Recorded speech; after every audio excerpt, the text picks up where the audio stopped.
Mario's Flight to Freedom, New York City, November 27th. Forget the cranberry sauce, friends. Forget the pathetic, bloated turkey.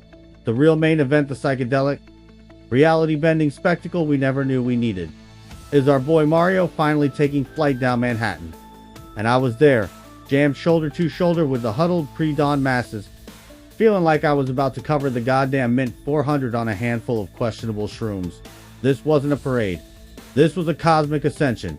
They told us it was for the 40th anniversary of Super Mario Bros. 40 years. That's a lifetime of running, jumping, and ingesting strange, glowing flora. Devin Pritchard of Nintendo was out there talking about smiles and warp pipes. Lies. I saw the truth on the sidewalks, the truth in the glazed, manic eyes of the tourists shivering under the colossal shadow of that 51-foot-long, 43-foot-tall polyester and helium beast. This wasn't just a balloon, this was a vessel. A majestic, gargantuan effigy of a plumber in a flying pose inspired by Super Mario Galaxy. Inspired?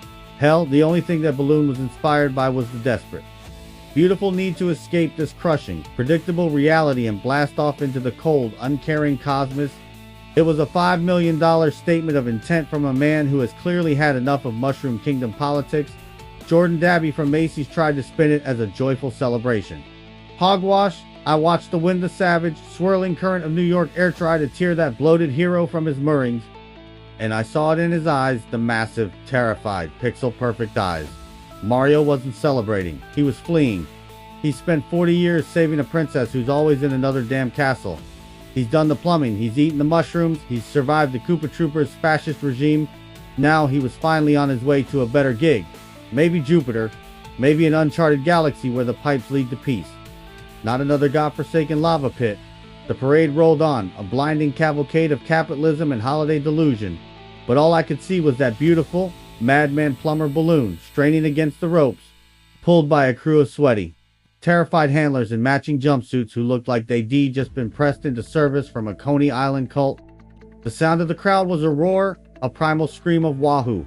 But I knew what that meant. It was a salute to the fugitive.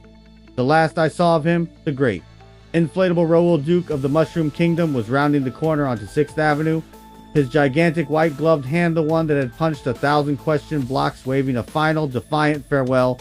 He wasn't going to NBC. He wasn't streaming on Peacock. He was going gonzo. He was headed for the edge of the map, fueled by pure helium and a 4-decade overdose of self-determination. Godspeed, you glorious bastard. Good luck out there in the high-voltage winds of the American dream. That's gaming AF. On Duke Channel 13,